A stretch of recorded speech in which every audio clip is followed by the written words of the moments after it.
Hey, podcast listeners, the Orthodox Center for the Advancement of Biblical Studies is sponsoring its annual Biblical Symposium at St. Elizabeth Orthodox Church in St. Paul, Minnesota, March 8 to 9, 2019. This year's keynote speaker is Dr. Robert Miller from the Catholic University of America. Meet Father Paul Tarazzi and other scholars who will present and discuss papers on biblical exegesis and language. Join Father Mark Boulos and Dr. Richard Benton for a live recording of the Bible as Literature podcast.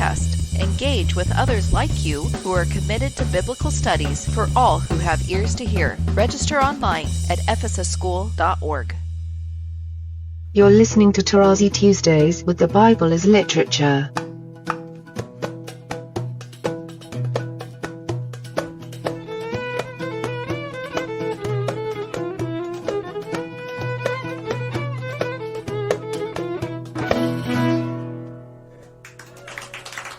Hi, this is Father Mark Boulos. And this is Dr. Richard Benton. And you are listening to Tarazzi Tuesdays with the Bible as Literature podcast. Today, Father Paul continues his discussion of Genesis chapter 1 with a review of verses 6 through 9. And one of the points that he raises, Richard, is the function of the Spirit. He refers to Ezekiel once again as the parent of Scripture to illustrate the point that the Spirit is a mighty wind capable of destruction. This leads him to another very important point, that the scriptural God is not our hallmark version of a papa or a dad. When the Spirit of God is upon the void, everything is under threat.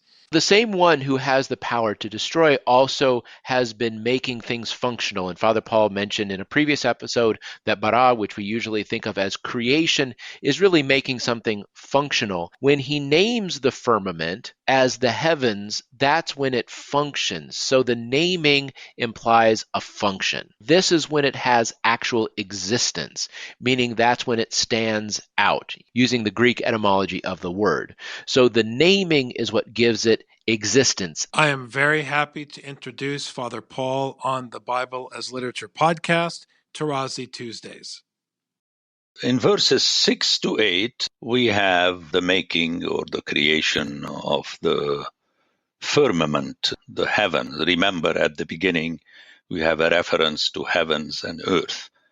But as I already said, slowly on, we shall see that is the earth on which the human being stands and lives. That is the ultimate object, and it is detailed.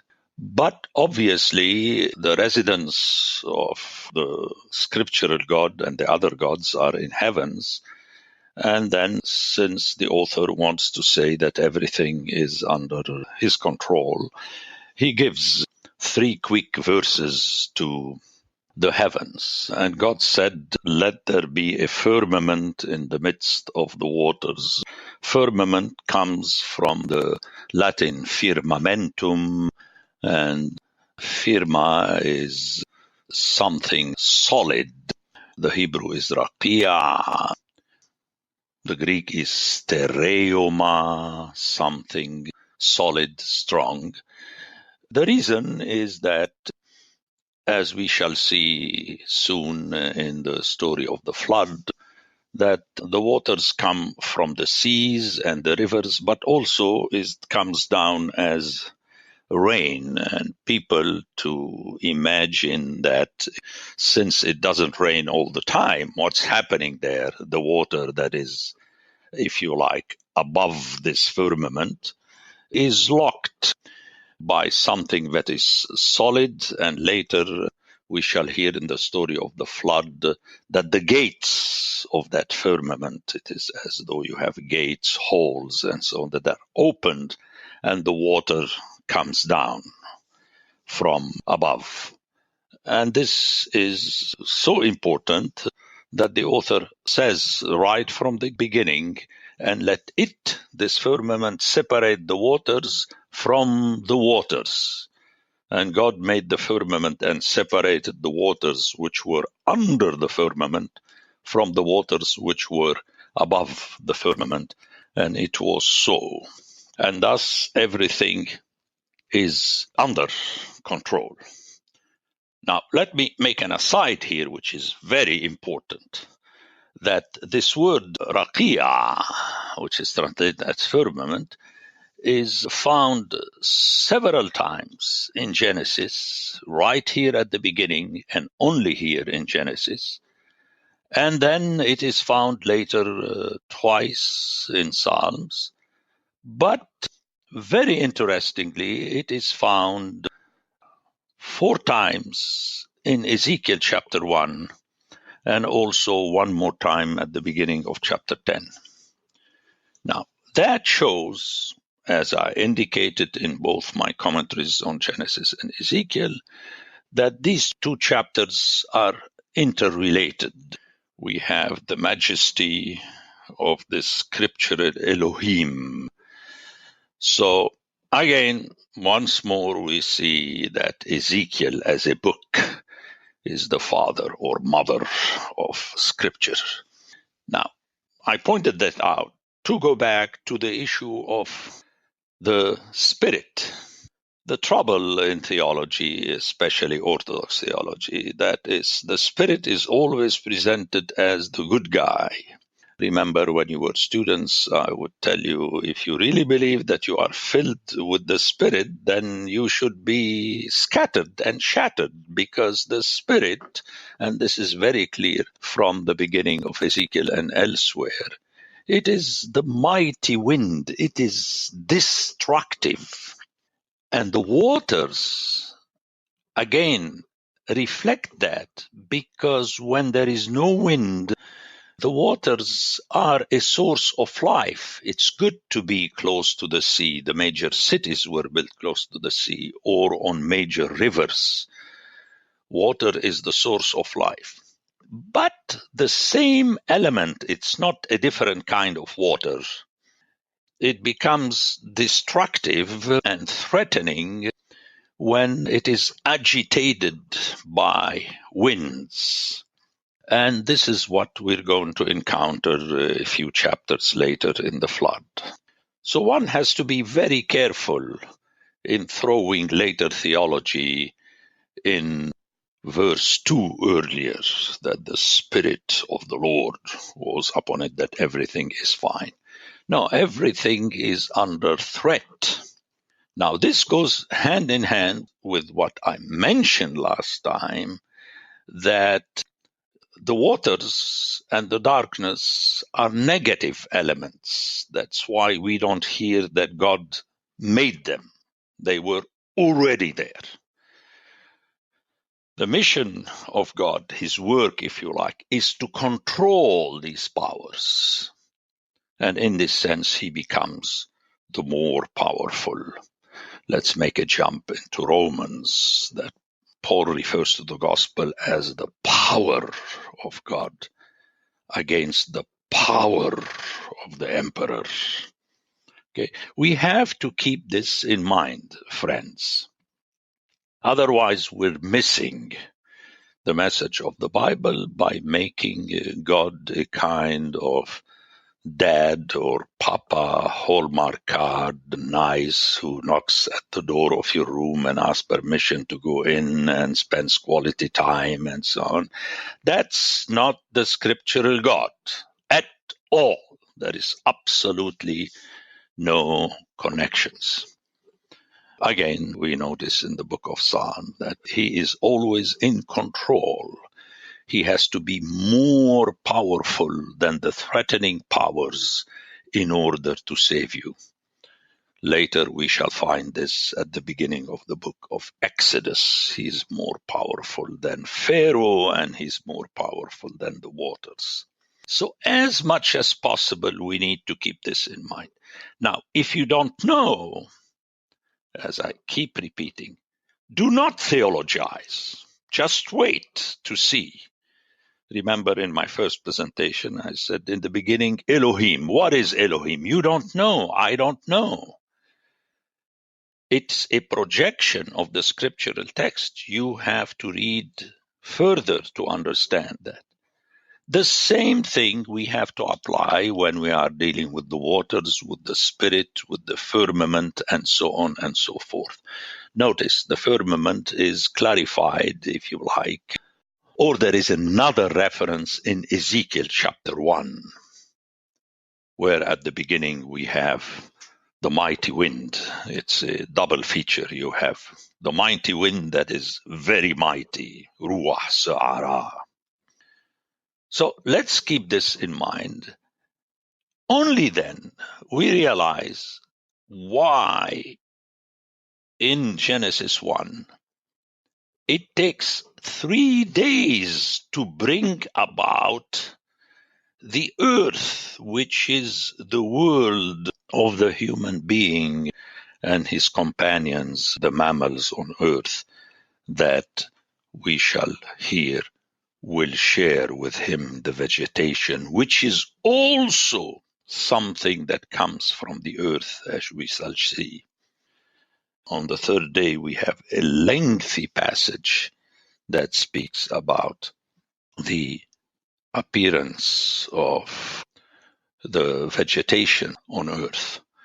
So what shall I say? Genesis 1 is like the organism, the body.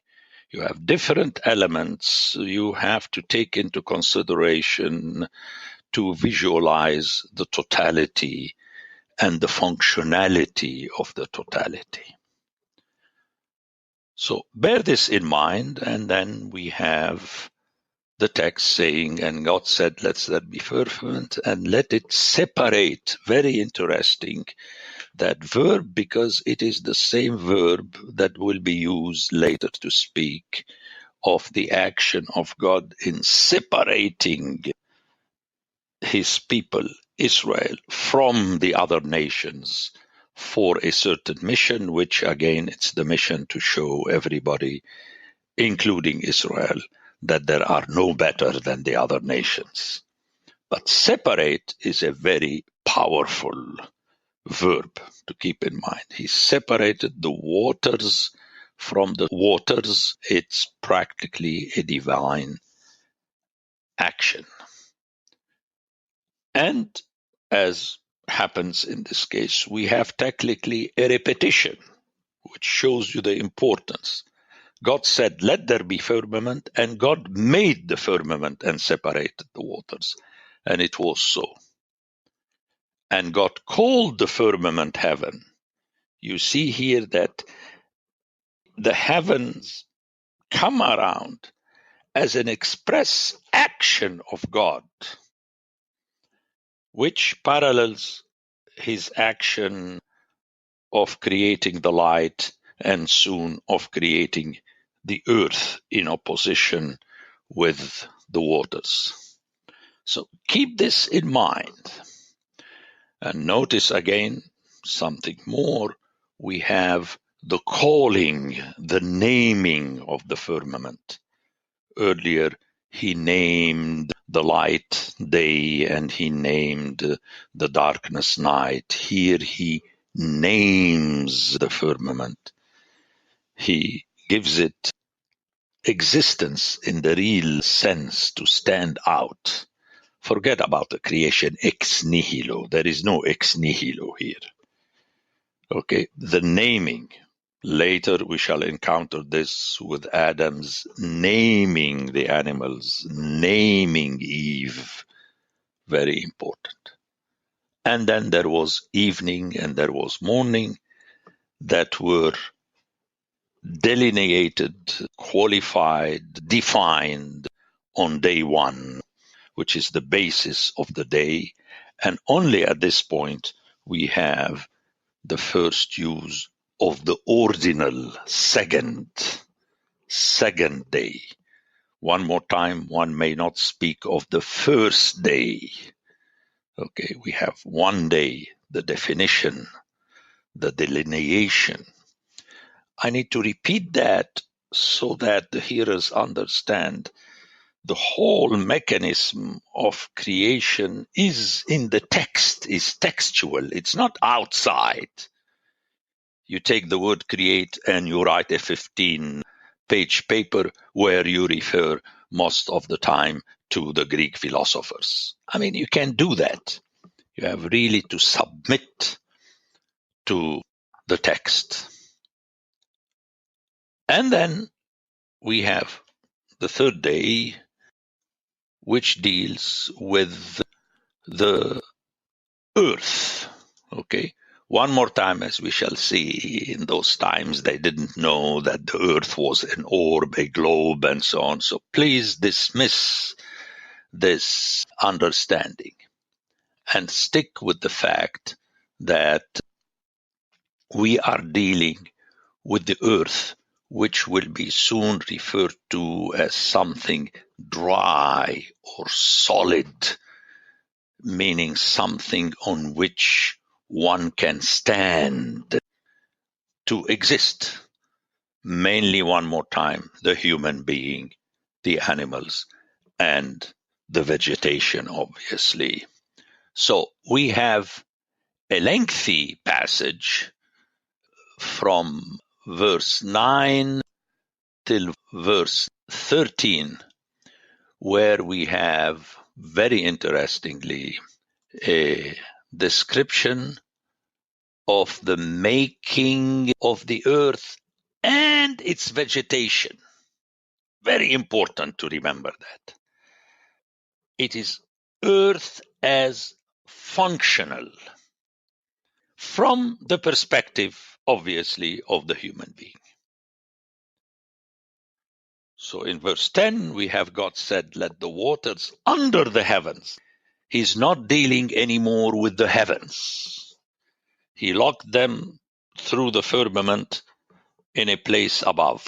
But then he goes down, and the expression is, let the dry land appear.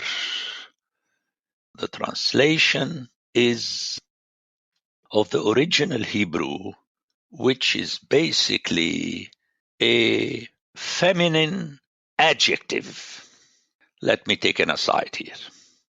In Hebrew and in Arabic, we're used to that you don't say or hear, sit at my right hand.